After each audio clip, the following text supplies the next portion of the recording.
Hi everyone. Does anyone else get really annoyed by motoring journalists on YouTube? There are some videos that just get me a little bit peed off about nothing because I'm grumpy and because I am a little bit neurodivergent. I've been watching this what car video and these journalists have gone on this multi-day long trip in an EV and they're showing everyone what it's like to drive these EVs, and they're comparing a few here. They're comparing the Kia EV3, the new Skoda Elrock, and the Mini Aceman. And they've gone from London, they've gone to the Channel Tunnel, and then they're going to Bruges. And here they are talking about why they haven't gone to a hotel with an EV charger. Or Neil, but we have made it here very comfortably indeed. We have. However, some people might be wondering why we're charging tomorrow and why are we not charging at the hotel that we're staying at tonight. That is something that people often ask when we do these big multi-day trips in an electric car. Because that's what you do. Because you would just either pick a hotel with a charger, or they explained that actually the only ones they could find are quite expensive, and it wasn't consistent with their expenses policy, so they weren't going to go to expensive ones. So let's show what they say. There's a good reason we're not charging at our hotel, isn't there? There is.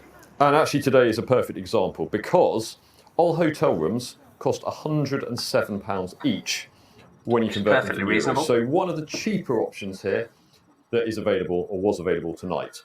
The cheapest hotel that we could find with EV charging was So they don't tell us where they're staying, but we can look at Bruges. So let's get at Bruges now on Octopus Electroverse. Electroverse, here we go. So let's look at the map and let's look at Bruges. And I didn't preload this actually, so let's just get it up. I looked on my phone earlier when I was watching it and just thought, what? Why? Let's zoom in a little bit more. So what they're saying is that their hotel, and it could be anywhere, we don't know if they're staying in the centre of town, maybe £100 one is cheaper and it's further away, but there seems to be quite a lot. So let's put a filter on. So that's my Hyundai Kona. Let's take off CCS. We don't want to see any of that. So these are only the Type 2 destination charges. So yeah, that's fine. Thank you for that. Seems to be quite a lot. Right, so let's click on a few and just see what we get. Right, so how many are there? There's 4 there, and they're only 50p a kilowatt hour. Okay. This looks like a train station. How many? There's 6 there, 46p a kilowatt hour. Interesting. Ooh, there's quite a few there. So like 12? 12 charge points, 45p a kilowatt hour. This all seems quite good. 16. Oh wow, 50p a kilowatt hour. Yeah. But quite a lot, right? Well, let's put a filter on for there being 6, minimum. So let's put, oh yeah, I only want to see the ones with 6. Okay, there's less with that many, but still quite a lot. 12, 55p. Meh price.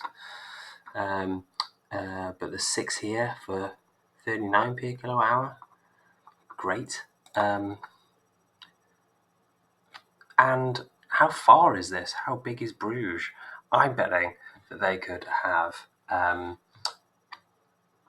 driven to the hotel, got their bags out, checked in, left their bags there in the room, driven to the car and just plugged in at any of these destination chargers.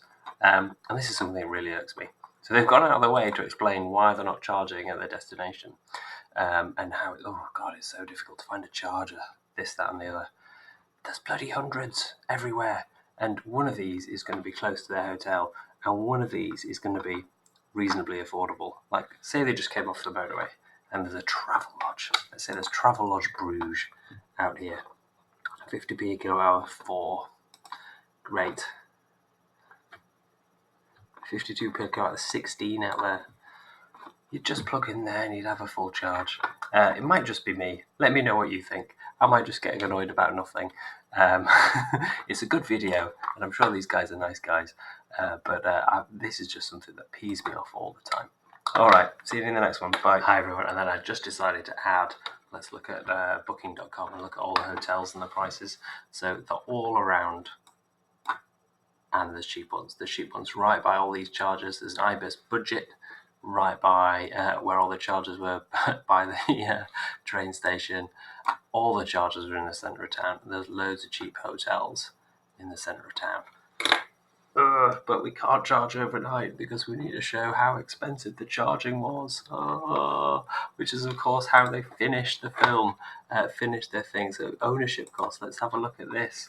It cost you £541 a month charging? for the privilege of owning. Journey cost and efficiency. That included 2 stops at public chargers. Now, both of those charges, as you saw earlier in the video, were at Tesla superchargers, and we were paying 45 cents per kilowatt hour.